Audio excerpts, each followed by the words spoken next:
You know, it was an awkward moment when we was in the New York video. Who was in the New York video? You was in there too, motherfucker. I thought they were scheming on you so bad. I said, let's get up out of here. Let's get up out of here. You know what I mean? Like, and you thought you was low. You was in the murder Inc. spot, but you about to sign the G unit the next week. I was like, listen, Havoc, I can see this shit. We are gone. You was in a Range Rover. I was like, let's get in my shit. I get in my car. You remember what I'm talking about, right? I remember. Yeah. Havoc just kept it real about why he had to distance himself from Ja Rule and chase millions with 50 Cent. This wasn't just a simple career move.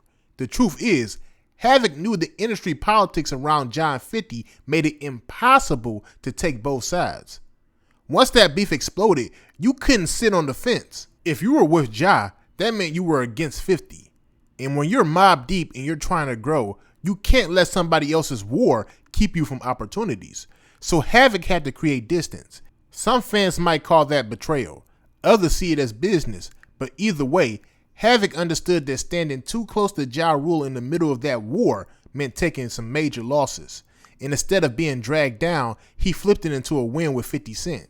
Now I'm about to play this clip for y'all. But before I do, I just need you to like, leave your thoughts down below in the comment section, and subscribe. Let's get into it. Let me ask y'all something different. Like we said, what ifs, right? Mm-hmm. What do you think it would be like if 50 Cent and Ja Rule never had beef? Oh my If God. they never had beef, how would it be? I think they probably would have made records together. For sure. They definitely would have made records. Yeah, that's it. You know, it was an awkward moment when we was in the New York video. Who was in the New York video? You was in there too, motherfucker. Not me. I thought they were scheming on you so bad. I said, let's get up out of here. Let's get up out of here. You know what I mean? Like, and you thought you was low. You was in the murder Inc. spot, but you about to sign the G unit the next week. I was like, listen, Havoc, I can see this shit. We are gone. You was in a Range Rover. I was like, let's get in my shit. I get in my car. You remember what I'm talking about, right? I remember. Yeah, that shit is crazy. Yeah. But how is that? Like, you actually worked with 50 Cent. You went on tour. I did all that. How is that? Nah, that shit was dope. You know what I mean? Because after we got, dropped from Jive, you know what I'm saying? 50 gave me a call. And was like, yo, I want to sign y'all. And you know what I mean? When you say you got dropped for Jive, is that amicable ways where you wanted to be like, I wanted to go too? Or you wanted to stay? Because we wanted to go too because they didn't really do right by the album. You know what I'm saying? I don't think that they really knew what to do with Mobb Deep, but it was just a play that Chris Lighty put together. I'm about to say Chris Lighty. Chris Lighty got a gig over there, so he's like, yo, fuck it, y'all don't got a deal. I thought Dave Lighty had the gig over there. I believe it was Chris. It was Chris. Yeah, okay. Chris had the gig over there, and he brought us over there with him.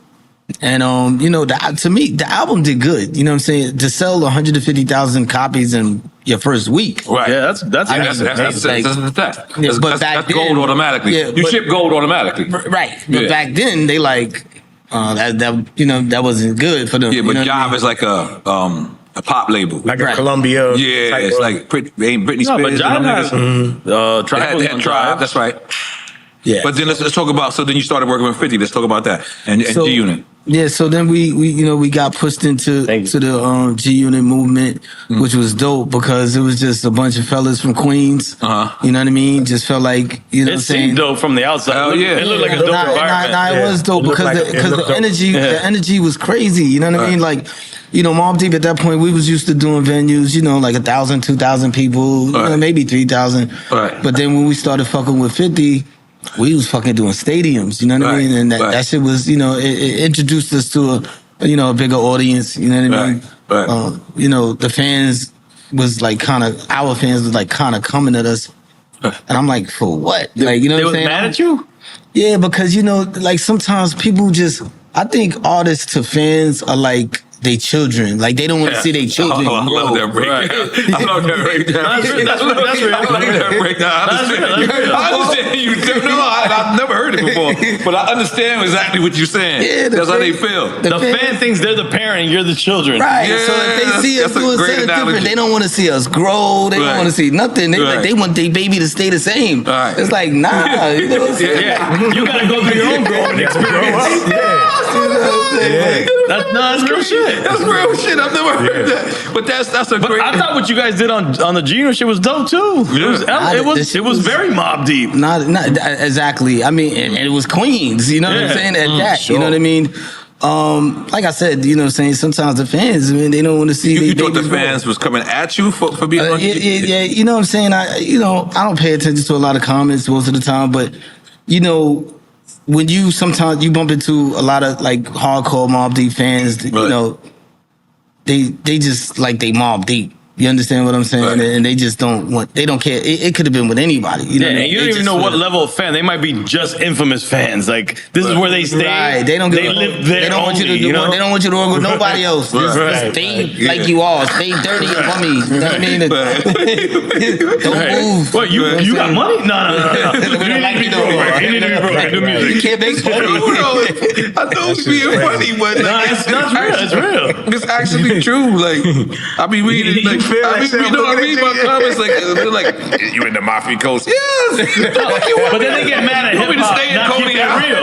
Like, they want hip hop to keep it real. You want me to stay in But you can't keep it real if you're not in that environment no more. Yeah. Keeping it real is where you keep progressing to be in. Exactly. No, but you fucked up because you said no matter how much loot I get, I'm staying in the projects. You fucked up. Yeah. Mobb Deep didn't just switch camps. They made a business decision that changed the course of their career. That's what people forget. Hip-hop isn't just about loyalty. It's about survival. And in the early 2000s, nobody was surviving bigger than 50 Cent. Think about where Mobb Deep was at that time. They were legends with a loyal fan base, but they weren't being pushed right. The label wasn't doing justice to their music. Havoc could see the writing on the wall. Staying too close to Ja Rule during that beef with 50 Cent wasn't going to bring in new opportunities. It was going to box them in. That's why this wasn't betrayal. This was strategy. Linking with G-Unit gave Mobb Deep new life. They went from theaters to stadiums, from a cult following to a mainstream audience, and Havoc said it himself. The energy was different. The money was different. The exposure was different. At that point in the game, hip-hop was global, and 50 Cent was running the show. You can't turn down that kind of chance, not if you want to keep growing. And here's what I respect. Havoc kept it 100 about why the move had to be made. He didn't hide it. He didn't try to spin it. To me, this whole story says something bigger about hip-hop. It's about adapting. The artists who lasted through different eras weren't scared to evolve. Havoc knew Mobb Deep had to grow past just being street legends. They had to step into the big arenas, the bigger budgets, and the bigger moves. And 50 Cent was the key to unlocking that door. So I don't look at this as Havoc dissing Ja. I look at it as Havoc chasing progress. He was protecting his legacy and making sure Mobb Deep had a place in the next chapter of hip-hop. That's a smart play every time. And let's not forget that New York video shoot. Havoc admitted the whole vibe was awkward, and Nori even said it straight. Some people on that set might have been scheming on him just because of his ties to 50 Cent during that time. That's how real the beef was at that time. It wasn't just music. It was street politics spilling into the music industry. By backing out of that video at the last moment, Havoc might have saved himself from walking into a setup he didn't even see coming. Sometimes survival in hip-hop isn't just about sales or deals. It's about knowing when to step away from the wrong room before things go left. So what do y'all think? Do you think Havoc made the right move by distancing himself from Ja Rule and joining 50 Cent? Or do you think he could have stayed loyal to Ja and still somehow found success with G-Unit? Let me know y'all thoughts down below in the comment section, and make sure you like and subscribe. Peace.